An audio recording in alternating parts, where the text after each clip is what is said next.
ఓం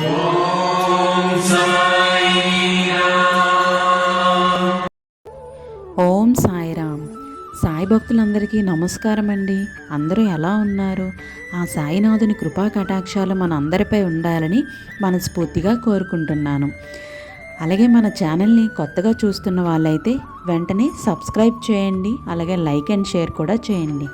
subscribe చేసిన వెంటనే పక్కనే ఉన్న బెల్ ఐకాన్ క్లిక్ చేసినట్లయితే నేను పెట్టే ప్రతి వీడియో మీకు నోటిఫికేషన్ అనేది వస్తుంది.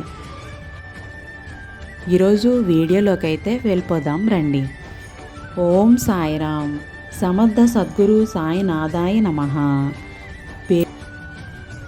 బిడ్డ, మన వ్యక్తిత్వాన్ని ఒకరు వేలెత్తి చూపిస్తున్నారు అని అంటే వారికి నచ్చినట్లు మనం ఉండట్లేదు అని అర్థం బిడ్డ. అంతేకాని మనం చెడ్డవాళ్ళమని కాదు తల్లి. వేలెత్తి చూపే వాళ్ళందరూ నీతిమంతులు కారు. గుర్తుంచుకో బిడ్డ. నువ్వు అలసిపోయి నిద్రిస్తున్న కళ్ళకి కోడి కోతలతో పని లేదు తల్లి. కేవలం బాధలు బాధ్యతలు చాలు బిడ్డ. తెల్లవారక ముందే నిద్ర లేపడానికి కాదంటారా ఈ మాట? ఎప్పుడూ కూడా ఒకరి జీవితం గురించి చులకనగా మాట్లాడకు. ముందు నీ జీవితం గురించి నువ్వు ఆలోచించుకో. ఎప్పుడూ కూడా బ్రతికినంతకాలం బాగుపడతావు బిడ్డ. ఈ సమాజంలో నువ్వు నవ్వుతూ ఎప్పుడు నటించే వారికి ఉన్న విలువ ఈ నిజాయితీకి ఉన్నవారికి లేదు. దాని గురించి నువ్వు ఎక్కువగా ఆరాటపడకు బిడ్డ. తల్లి, నేను ఒక మాట చెబుతాను, వింటావా? ఒకరు ఇష్టపడతారా లేదా అని మనం పట్టించుకోకూడదు బిడ్డ. మనకు నచ్చినట్లు మనం ఉండాలి. నచ్చిన వాళ్ళు ఉంటారు, నచ్చని వాళ్ళు వెళ్ళిపోతారు. అంతే కదా బిడ్డ? అర్థమైందనుకుంటా నేను చెప్పింది. ఇలా ఉంటేనే కావాలి అనిపించేది. ఇష్టం ఎలా ఉన్నా సరే కావాలి అనిపించేదే ప్రేమ. నటించటం రాని నీకు ప్రేమలో ఉండేవి రెండే రెండు. అవి ఏంటి అనంటే, ఒకటి కోపం, రెండవది గొడవలు. అలాగే ఒకసారి మోసపోతే అది మన తప్పు కాదు. రెండోసారి కూడా మోసపోతే ఖచ్చితంగా అది మన తప్పే అవుతుంది కదా తల్లి. పదే పదే నిన్ను విసిగిస్తున్నారు అని అంటే పదే పదే నువ్వు గుర్తొస్తున్నావని అర్థం. అంతే తప్ప నిన్ను బాధ పెట్టాలని కాదు బిడ్డ. ఇప్పుడున్న సమాజంలో బ్రతకాలి అని అంటే కావాల్సింది మంచితనం కాదు బిడ్డ, తెగింపు. తల్లి, మనం ఎక్కడైతే దెబ్బ తగలొద్దు అనుకుంటామో అక్కడే ప్రతిసారి కూడా ఇంకా గట్టిగా తగులుతూ ఉంటుంది. అది మనసుకైనా శరీరానికైనా.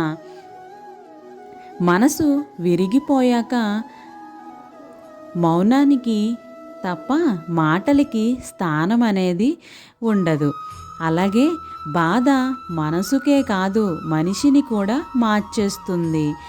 మనసుకి దెబ్బ తగిలితే చాలా నొప్పిగా ఉంటుంది. కానీ దెబ్బ మీద దెబ్బ తగిలితే మనసు చచ్చిపోయి మనిషి మాత్రమే మిగులుతాడు. ప్రతీదీ కూడా ప్రయత్నం చేసి ఓడిపో. అంతేకాని నువ్వు ప్రయత్నమే చేయటంలో మాత్రమే ఎప్పుడూ ఓడిపోవద్దు. అలాగే అంతా అయిపోయింది అని అయిపోతుందా? కాదు. జీవితంలో ఇంకా చాలా మిగిలే ఉంది అని సాగిపోతూ ఉండాలి. నిర్ణయం మీదే. ఏదేమైనా సరే నువ్వు అనుకున్నది సాధించే వరకు కూడా వదలకు. నువ్వు సాధించగలవు. సంతోషం శాశ్వతం కాదు అని అనుకున్నప్పుడు బాధ కూడా శాశ్వతం కాదు కదా. ఎందుకు అలా అనుకోలేవు? ముగింపడే ప్రతి బంధము కూడా మోసం వల్లే అయ్యుండాల్సిన అవసరం లేదు. ఒక్కోసారి ఇంకొకరి సంతోషం కోసం కూడా ఆ బంధాన్ని ముగించాల్సి వస్తుంది.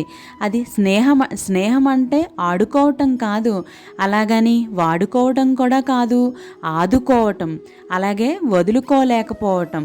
గుర్తుంచుకో తల్లి, మనకు అవసరం వస్తే ఆదుకోవటానికి ఎవరూ రారు, కానీ వాళ్ళ అవసరాలకు మాత్రం మనల్ని ఎప్పుడూ ఉపయోగించుకుంటూనే ఉంటారు. ఇది ఈ సమాజంలో ప్రతి వ్యక్తికి జరుగుతున్నదే ఇది. మనల్ని వాడుకుంటూ ఉంటారు. జాగ్రత్తగా ఉండు, ఓపిక పట్టు, కష్టం కూడా ఒకరోజు కనికరిస్తుంది. నీకు ఇష్టమైనవన్నీ ఖచ్చితంగా నీ దగ్గరకు చేరుస్తుంది. జీవితంలో కొన్ని వ్యతిరేక సంఘటనలు జరగటం మంచిదేనేమో. ఎందుకనంటే అప్పుడే కదా ఎదుటివారి యొక్క నిజస్వరూపం, మనస్తత్వం అన్నీ కూడా బయటపడేవి. కొందరు ఎలా ఉంటారు అని అంటే, ప్రపంచంలో మనల్ని మనకంటే బాగా వారే ప్రేమిస్తున్నారా అని మనం అనుకుంటాం, కానీ చివరికి ఎవరూ మోయలేనంత మోసం కూడా వారే చేస్తారు. అది వారి తప్పు కాదు, మన తప్పు. ముమ్మాటికి కూడా మన తప్పే అవుతుంది. ఏ బంధమైనా సరే డబ్బు ముందు నిలబడటం చాలా కష్టం కదా. ఈ సమాజంలో డబ్బే బంధం అయిపోయింది, కాదంటావా తల్లి? తల్లి, ఈ రోజుల్లో ఎవరి ప్రపంచం వాళ్ళది. మనతోనే ఉంటారు అని అనుకోవటం మన భ్రమ, మన పొరపాటే అవుతుంది అది. నువ్వు ఎంత మంచోడివైనా సరే జనం వారి అవసరాలను బట్టి నిన్ను రకరకాలుగా వాడుకుంటున్నారు. జాగ్రత్తగా ఉండు బిడ్డ. మౌనం అనేది జీవితంలో ఎప్పుడూ కూడా అనుభవించిన బాధల్లో నుండి నేర్చుకునే ఒక గొప్ప పాఠం. అరిస్తే గెలిచినట్లు కాదు, అలాగే మౌనంగా ఉంటే ఓడినట్లు కాదు. సమయానికి తగినట్లుగా ఉండటమే మనిషి యొక్క గొప్ప లక్షణం అవుతుంది. కష్టాన్ని చూసి అతిగా భయపడకు, అలాగే అతిగా బాధపడకు కూడా. నువ్వు భయపడినా బాధపడినా అది మరింత బలపడిపోతూ ఉంటుంది. అర్థమైందనుకుంటా కదా తల్లి? తల్లి, ఇప్పుడు నీతో కూర్చుని నవ్వే వాళ్ళు ఏదో ఒక రోజు నిన్ను చూసి కూడా నవ్వుతారు. ఆశ్చర్యపోకు. మనసు అనేది అందరినీ ఇష్టపడదు, కానీ ఒక్కసారి ఇష్టపడితే మాత్రం ప్రాణం పోయినా మరువదు. ఏమంటావు తల్లి?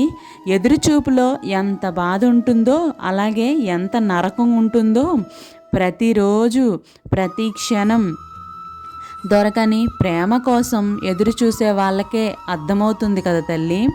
తల్లి, రాత్రికనే కలలకి తెల్లవారితే నడుస్తున్న కథకి అసలు పొంతనే ఉండదు. ఏమంటావు? అన్ని భయాలు పిరికితనం కావు. కొన్ని భయాలు వెనక బాధలు, అలాగే బాధ్యతలు కూడా ఉంటాయి తల్లి. బ్రతిమలాడే గుణం నీలో ఉన్నంతకాలం నీ చుట్టూ అలిగే వాళ్ళే ఉంటారు. గుర్తుంచుకో బిడ్డ ఈ మాట. బంధం బలపడాలంటే అడిగే అవకాశం, అలాగే చెప్పే చనువు రెండూ ఉండాలి తల్లి. కొన్ని మాటలు బ్రతుకునైతే ఇవ్వకపోవచ్చు, కనీసం బలాన్నైతే ఇస్తాయి కదా బిడ్డ. ధైర్యంగా ఉండు తల్లి. ఇక అందరూ నాతో పాటు ప్రేమగా నన్ను ధ్యానిస్తూ, ఎప్పుడూ కూడా నా ధ్యానంలోనే ఉంటూ నన్ను స్మరిస్తూ ఉండండి. ఎప్పుడు నేను నీ వెనువెంటే ఉండి నిన్ను కాపాడుతూ ఉంటాను బిడ్డ. రేపటి సాయి వాక్కుతో మళ్ళీ కలుద్దాం. సర్వేజన సుఖినో భవంతు.